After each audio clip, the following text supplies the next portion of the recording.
Hai, apa kabar? Selamat bertemu kembali dalam pembelajaran sosiologi kelas 11 dan kali ini kita akan membahas masalah sosial. Dalam pertemuan sebelumnya kita sudah membahas tentang definisinya, kemudian bagaimana kaitan partikularisme dan dilema pembentukan kepentingan publik. Kemudian kamu juga sudah membahas tentang berbagai masalah sosial di ranah publik. Dan kali ini kita akan membahas tentang dampak permasalahan sosial di ranah publik dan bagaimana upaya pemecahan sosial, masalah sosial untuk mencapai kehidupan publik yang lebih baik. Baiklah, itu nanti akan kita bahas. Apakah kamu sudah siap? Yuk, kita lanjutkan. Nah, sebelum kamu mulai pelajaran, maka ada baiknya kita melihat dulu apa kira-kira tujuan pembelajaran yang diharapkan ketika kamu membahas materi ini. Yang pertama, tujuannya adalah bahwa setelah kamu belajar, kamu bisa mengidentifikasi dampak permasalahan sosial yang terjadi dalam kehidupan masyarakat umum atau masyarakat publik. Nah, kemudian mengidentifikasi upaya pemecahan masalah-masalah sosial yang terjadi di dalam masyarakat umum atau dalam kehidupan publik supaya tercapai kehidupan masyarakat yang lebih baik. Itulah yang menjadi tujuan pembelajaran kita kali ini. Nah, kita langsung saja kita melihat dulu dalam proses pembelajaran kali ini ada beberapa aktivitas yang akan kamu lakukan. Pertama, kita akan mereview sedikit masalah ciri dan syarat dari masalah sosial. Yang kedua, kita akan mengamati video tentang dampak masalah sosial.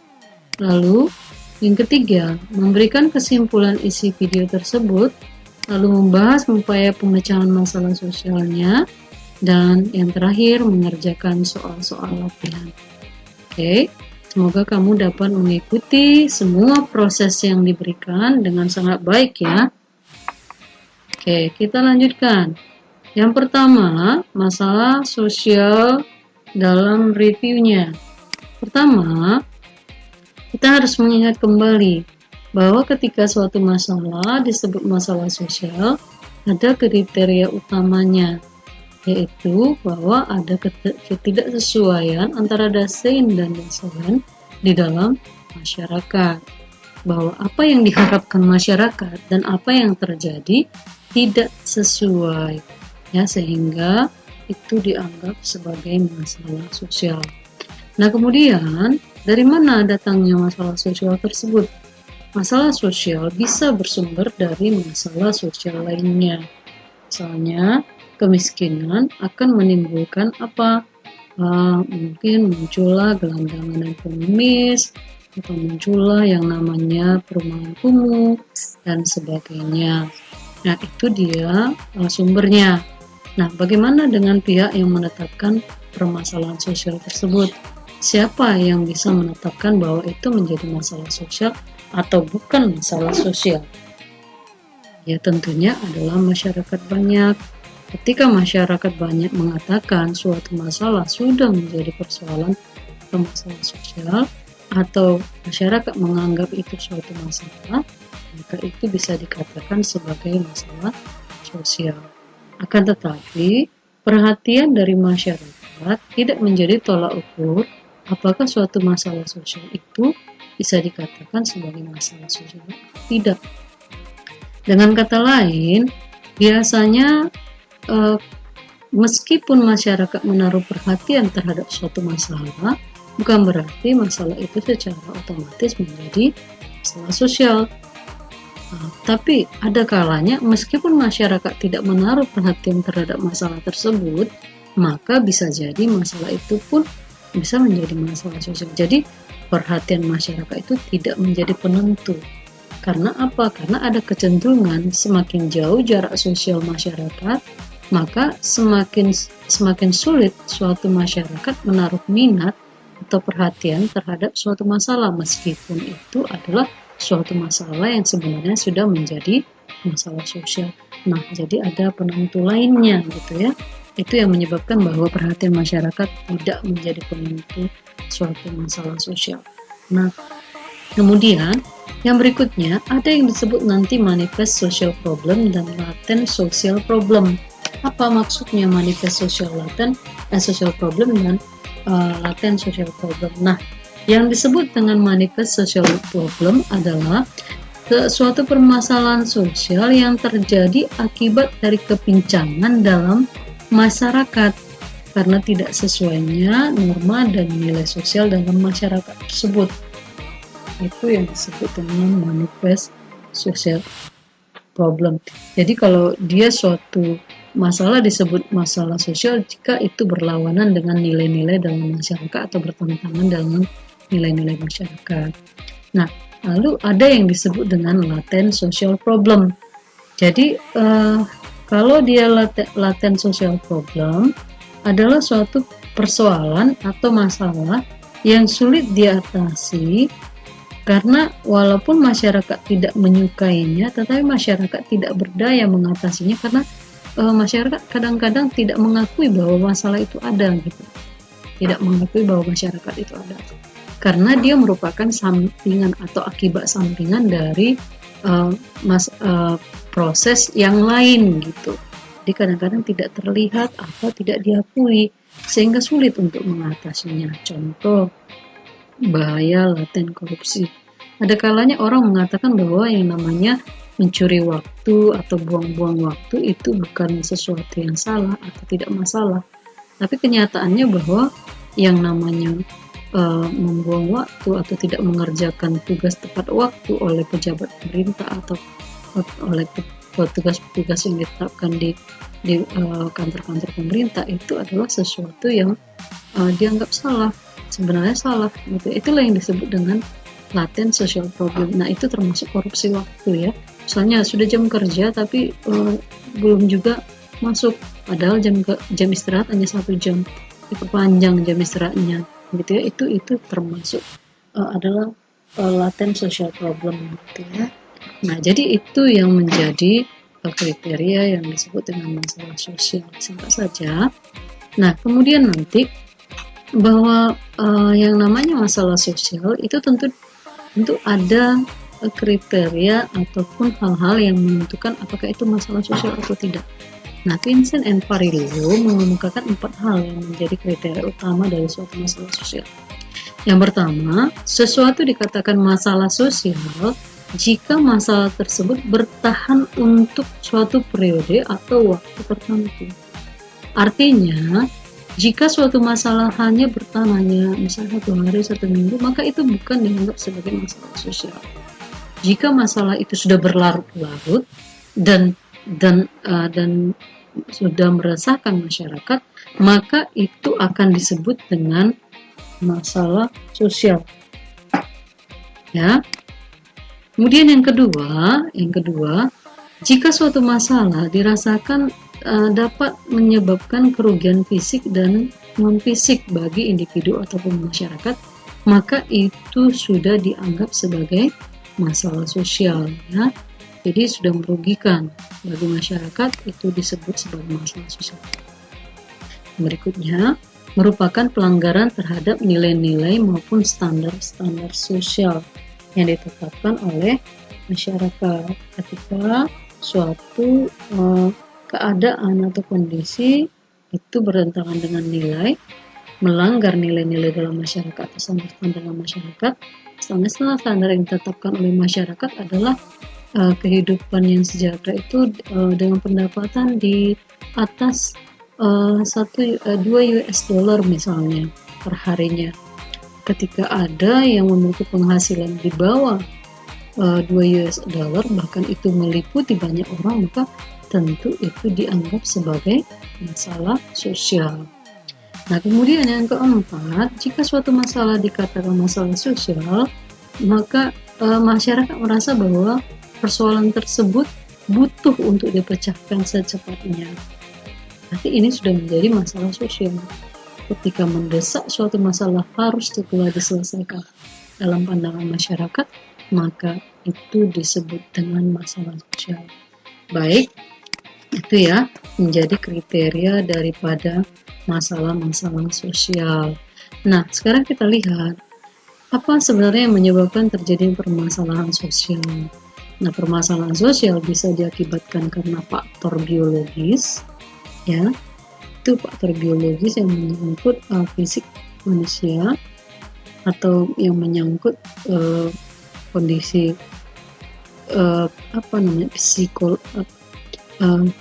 fisik ya, fisik. Nah, itu nanti antara lain misalnya timbulnya penyakit menular. Penyakit menular akan menimbulkan apa?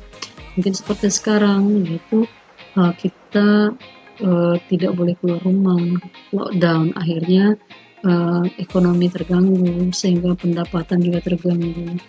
Maka jumlah masyarakat miskin semakin banyak. Nah, itu adalah menjadi masalah.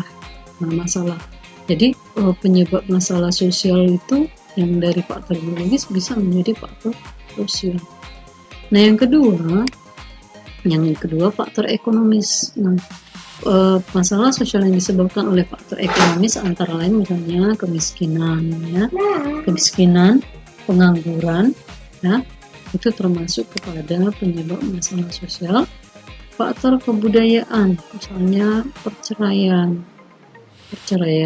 Berdasarkan hasil survei yang dilakukan di suatu wilayah di Indonesia, wilayah Jawa Barat, bahwa setelah terjadinya pandemi dan lockdown, ternyata semakin banyak pasangan yang mendatangi kantor urusan agama untuk mengurus perceraian begitu.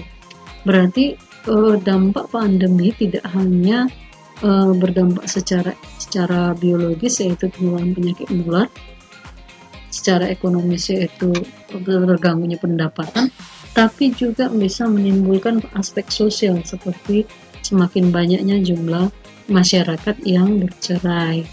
Nah, yang merupakan penyebab kebudayaan juga misalnya kayak kenakalan remaja, tawuran antar pelajar dan sebagainya. Nah, yang berikutnya faktor psikologis. Ini faktor kejiwaan atau psikis. Masalah-masalah sosial yang ditimbulkan oleh faktor psikologis, misalnya kasus bunuh diri. Kasus bunuh diri itu jika melibatkan pihak-pihak dari anggota masyarakat, untuk akan menjadi masalah sosial yang perlu penanganan dengan secara cepat, apa yang menjadi penyebabnya dan sebagainya. Kemudian banyaknya penderita psikosis itu juga menjadi penyebab masalah sosial dari faktor psikologis. Penderita psikosis maksudnya adalah penderita penyakit jiwa. Semakin banyaknya orang gila yang bertebaran di jalan, itu juga menjadi masalah sosial, dan tentunya itu disebabkan oleh faktor psikologis, ya. Nah, sekarang kita lihat dulu. Ternyata selain faktor-faktor penyebab yang tadi, maka partikularisme kelompok juga ternyata bisa menimbulkan masalah sosial. Ingat kembali bahwa setiap individu atau kelompok memiliki dua hal atau dua kepentingan di dalam kehidupannya. Yang pertama tentunya adalah kepentingan yang terkait dengan kepentingan individu, misalnya kepentingan keluarganya, kelompoknya, atau golongannya, dan juga kepentingan yang berkaitan dengan masyarakat, ya, kepentingan masyarakat atau kepentingan publik. Nah, dua kepentingan itu akan saling kait mengait atau tidak dapat dipisahkan. Nah, bagaimana kalau salah satu kepentingan dihilangkan? Misalnya yang diutamakan adalah kepentingan kelompok atau keluarga sendiri atau golongan sendiri, atau yang diutamakan hanya kepentingan masyarakat saja. Nah, kira-kira bagaimana? Nah, tentu itu akan menjadi masalah. Nah, lantas inilah dilemanya antara memenuhi kepentingan kelompok sendiri atau keluarga sendiri, golongan sendiri, dengan memenuhi kepentingan masyarakat umum. Nah, ketika terjadi dilema dan kelompok partikular itu memilih untuk mengutamakan kelompoknya sendiri, maka itu justru akan menimbulkan masalah.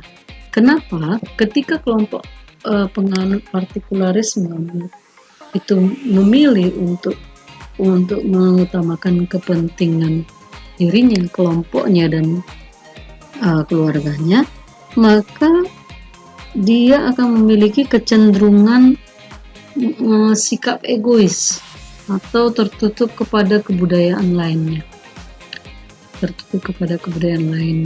Dalam masyarakat majemuk tentu saja ini akan sangat sulit, ya, sangat sulit. Seseorang yang egois atau satu kelompok yang egois yang hanya mengutamakan kelompoknya sendiri, itu akan menjadi masalah dengan kelompok lainnya. Nah, juga menimbulkan primordialisme dan etnosentrisme. Apa itu primordialisme? Nah, tentu primordialisme adalah suatu paham yang mengutamakan hal-hal yang dibawa sejak lahir, ya, mengutamakan hal-hal yang dibawa sejak lahir. Apa yang dibawa orang sejak lahir?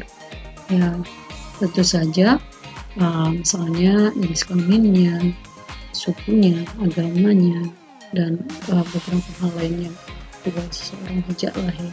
Ketika seseorang mengutamakan kelompok dengan suku yang sama, agama yang sama, atau lebih cenderung mendiskriminasikan kelompok lain yang berbeda, maka itu akan menimbulkan benturan dengan kelompok lainnya.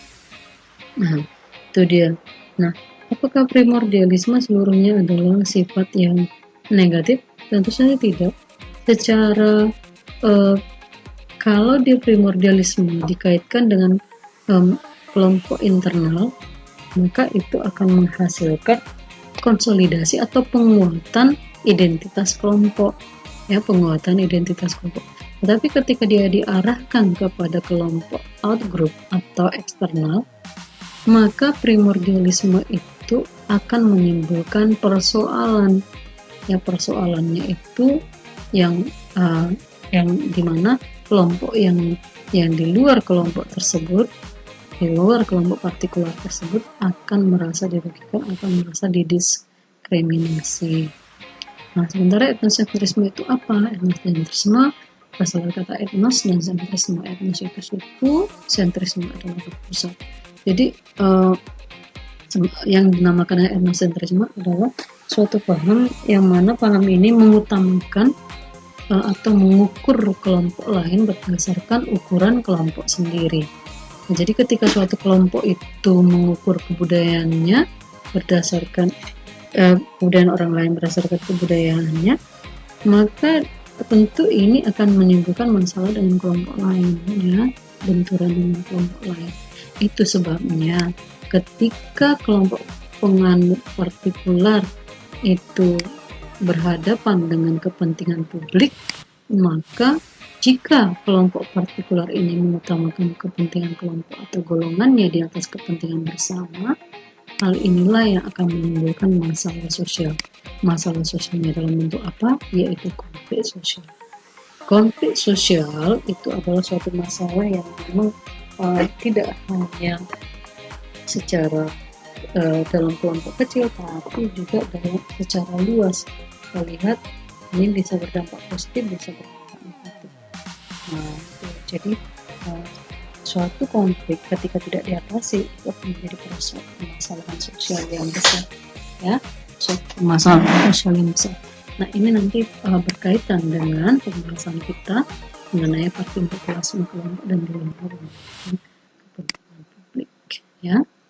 Nah, baik, coba kamu amati dulu video berikut ini. Ini adalah kisah Dewi dan Putri, dua anak perempuan dari Indonesia. Dewi berasal dari keluarga yang termasuk 10% rumah tangga terkaya di Indonesia. Sebaliknya, Putri berasal dari keluarga yang termasuk 10% rumah tangga termiskin di Indonesia. 28 juta orang Indonesia hidup miskin seperti keluarga Putri.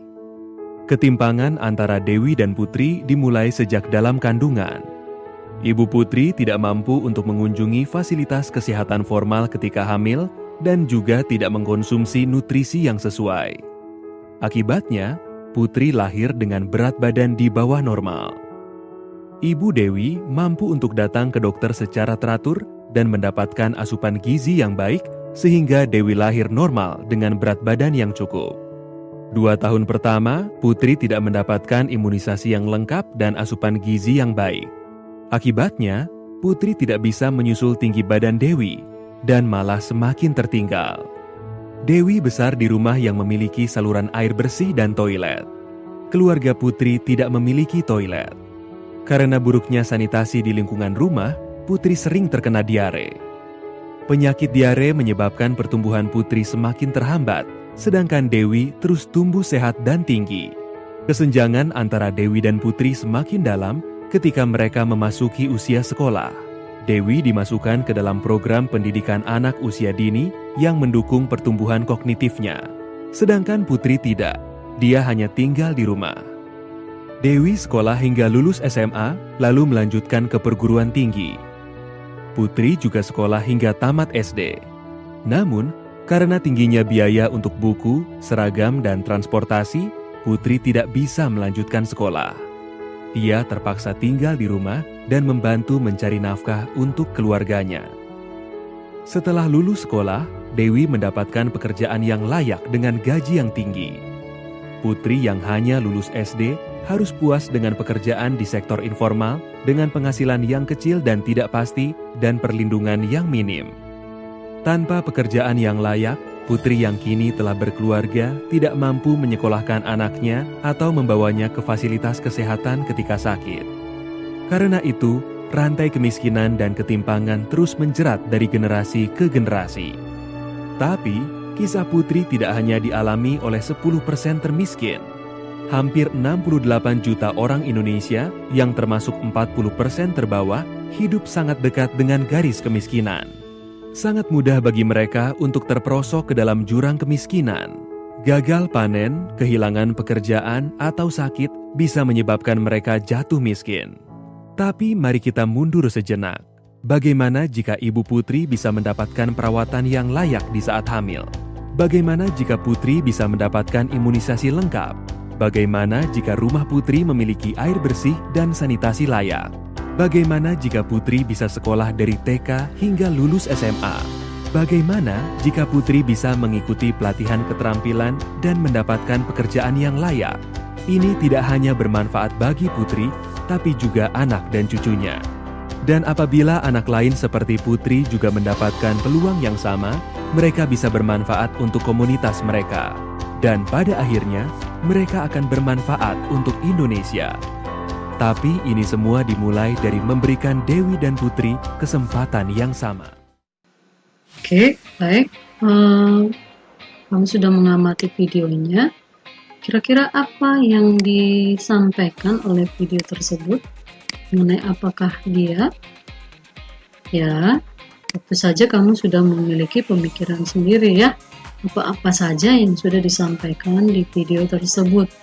Nah, tentu dia membahas tentang bagaimana kelompok masyarakat miskin jika dibandingkan dengan kelompok masyarakat kaya atau dengan tingkat ekonomi tinggi di Indonesia ya. Bagaimana perbandingannya, dan tentunya perbandingan itu menunjukkan ketimpangan sosial yang sangat besar. Tetapi dalam proses tersebut, meskipun ada dampak dari ketimpangan sosial tersebut, lalu di berikutnya dikatakan bahwa ternyata semua itu bisa diselesaikan jika saja antara kelompok kaya dan miskin memiliki kesempatan yang sama. Nah, kira-kira kesempatan yang disebutkan itu apa gitu ya. Nah, ini nanti pembahasannya, apa yang dibahas dalam video, lalu bagaimana timpangan yang dimaksud, lalu kesempatan apa yang dimaksud dalam upaya pemecahan ketimpangan tadi, maka itu kamu tuliskan di buku catatan. Oke. Nah, sebagaimana yang sudah dibahas dalam video, bahwa dalam permasalahan sosial yang terjadi dalam masyarakat, untuk pemerintah atau pihak-pihak yang merupakan agent of change itu memiliki beberapa upaya dalam memecahkan berbagai permasalahan sosial yang terjadi dalam masyarakat. Upaya itu nanti ada kira-kira 3. Yang pertama ada yang disebut dengan upaya preventif, Nah, ini adalah upaya yang dilakukan sebelum terjadinya permasalahan sosial. Nah, itu adalah upaya pencegahan sebelum terjadinya permasalahan sosial. Misalnya sebelum terjadinya tawuran antar pelajar atau masalah kenakalan remaja, maka diberikan bimbingan konseling secara rutin atau diberikan pengarahan-pengarahan oleh orang tua kepada anak dan sebagainya. Nah, itu adalah upaya-upaya preventif dalam pemecahan masalah sosial. Yang kedua disebut nanti dengan upaya represif. Nah, tentunya kalau dia represif adalah upaya pemecahan masalah sosial yang merupakan proses setelah terjadinya masalah sosial tersebut. Nah, ini adalah suatu cara perbaikan atau memperbaiki kondisi yang sudah rusak akibat daripada masalah sosial tersebut. Soalnya maraknya penggunaan internet ternyata tidak hanya meningkatkan kinerja masyarakat dan mengefektifkan serta mengefisienkan masyarakat. Ternyata ada akibat atau permasalahan sosial latennya. Apa itu? Yaitu permasalahan yang disebut dengan masalah pergaulan bebas atau masalah penyalahgunaan internet untuk berbagai hal yang merugikan masyarakat, seperti misalnya prostitusi online gitu ya. Apalagi ada lagi penipuan, apalagi hacker, berbagai macam. Nah, ini tentu adalah suatu keadaan yang memang sudah masalah. Nah, ini perlu diperbaiki. Nah, upaya-upaya yang dilakukan dalam hal ini adalah upaya-upaya represif. Apa misalnya? Kita memperbaiki kondisi masyarakat yang sudah rusak atau sudah mengalami kemiskinan, tentu diupayakan hal-hal yang dapat membantu masyarakat keluar dari jaringan kemiskinan. Terlain dengan program-program, misalnya bagi anak-anak yang miskin itu diberikan bantuan berupa bantuan untuk sekolah, supaya dia bisa tetap sekolah, misalnya KIP, atau untuk masyarakat yang miskin diberikan bantuan kesehatan, misalnya BPJS kesehatan atau Jamkesmas dulu yang dipakai ya, dan sebagainya. Itu dia. Nah, atau untuk masyarakat yang ingin berusaha, masyarakat kecil yang ingin berusaha diberikan bantuan berupa UMKM untuk kelompok mikro misalnya, perusahaan kecil.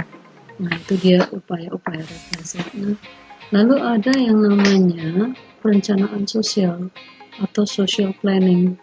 Perencanaan sosial adalah sesuatu yang dilakukan atau disusun sebelum melaksanakan program tertentu. Nah, perencanaan sosial ini tentu dilakukan oleh pihak yang membuat atau menetapkan suatu kebijakan atau pihak agent of change yang sudah ditentukan untuk melaksanakannya. Nah, tujuan daripada perencanaan sosial adalah untuk memperbaiki kondisi dan juga untuk menyesuaikan diri dengan kondisi yang ada atau berpartisipasi dalam proses pembangunan. Nah, tetapi ketika suatu perencanaan sosial dibuat, perencanaan sosial itu akan berhasil jika di dalam perencanaan itu ada unsur modern dalam pengumpulan dan analisis data yang baik, ada respon publik yang baik, pemimpin ekonomis dan politik yang progresif. Apa gunanya pengumpulan analisis data? Ingat bahwa persoalan sosial atau masalah sosial disebabkan oleh masalah tertentu. Nah, maka untuk memecahkannya kita harus tahu akar masalahnya yang sebenarnya.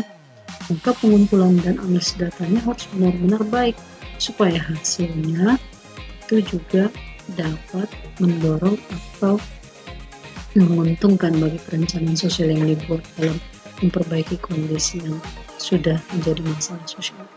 Demikian masalahnya. Nah, kira-kira ini yang menjadi upaya-upaya pemecahan sosial di dalam masyarakat Indonesia. Tentunya ini sudah dilakukan masing-masing dalam berbagai pemecahan masalah sosial yang terjadi. Nah, sekarang coba perhatikan. Akibat dari pandemi COVID-19, kira-kira masalah sosial apa saja yang terjadi? Nah, kamu bisa mengamati dari kondisi di lingkungan tempat tinggal kamu, ya. Masalah lockdown, lalu masyarakat terbatas, mobilitasnya terbatas, upayanya gitu ya, maksudnya ada hal yang dibatasi dalam berbagai bidang, maka tentu itu kan menimbulkan masalah ya. Kira-kira upaya-upaya apa saja yang dilakukan pemerintah untuk pemecahan masalah tersebut? Nah, silakan ini tuliskan di dalam catatan kamu masing-masing ya. Oke, kita lihat. Kemudian coba lihat untuk permasalahan sosial ini tentu orang yang dikurung di dalam ruang tahanan blok khusus narkoba ya. Nah, kira-kira bentuk pemecahan sosial seperti apa yang ditunjukkan pada gambar ini? Apakah represif, atau rencana sosial yang mana kira-kira? Oke, buat jawabannya di buku catatan kamu juga ya. Oke, kita lihat berikutnya. Nah, sekarang tiba waktunya kamu melakukan refleksi. Kita sudah mempelajari materi tentang dampak dan upaya pemecahan masalah sosial. Kita juga sudah mereview tentang yang namanya masalah sosial secara singkat. Nah, sekarang refleksikan hal-hal di bawah ini. Setelah kamu mempelajari materi kita, apa yang kamu rasakan? Buat tanda checklist di pilihan kamu ya, yang mana kira-kira perasaanmu. Yang kedua, apa yang sudah kamu pelajari setelah membahas materi kita? Apa yang kamu dapatkan? Ketiga, apa yang kamu kuasai dari materi ini? Nah, apa dia? Yang keempat, bagian mana yang belum kamu kuasai? 5. Apa upaya kamu untuk memahami yang belum kamu kuasai itu? Yang keenam, apa hal yang menarik dari aktivitas pembelajaran kita kali ini? Berikan alasannya. Dan yang ketujuh, sebutkan hal yang tidak menarik dari aktivitas pembelajaran yang kita lakukan dan berikan alasannya. Nanti kamu isi ini anketnya ya. Oke, kita masuk kepada aktivitas kita yang terakhir, yaitu penugasan ataupun mengerjakan latihan. Nah, di sini ada beberapa hal yang sudah nampak bagi kamu. Pertama, ada beberapa permasalahan sosial di sini: kemiskinan, ketidakadilan, kesenjangan sosial, kriminalitas, pengangguran, kelaparan, putus sekolah, pengemis, terorisme, dan penyalahgunaan narkoba. Nah, lalu ada kolom penyebab masalahnya, masalah sosialnya, akibatnya apa, dan upaya pemerintah. Coba nanti kamu diskusikan dengan teman kelompokmu, lalu secara pribadi isikan atau catatkan di buku catatanmu. Jika misalnya dia kemiskinan, penyebab permasalahan sosialnya, penyebabnya apa? Nah, kemudian akibatnya apa? Upaya pemerintah dalam mengatasinya ini apa? Ya. Ini silakan kamu isi masing-masing di sini. Ya, oke, sudah paham? Oke, kita lanjutkan. Baiklah demikian saja pertemuan kita untuk kali ini. Sampai jumpa dalam pertemuan kita berikutnya. Dan ingat, tetap sehat, tetap semangat, dan jangan lupa untuk tetap belajar dengan gembira. Ya. Bye.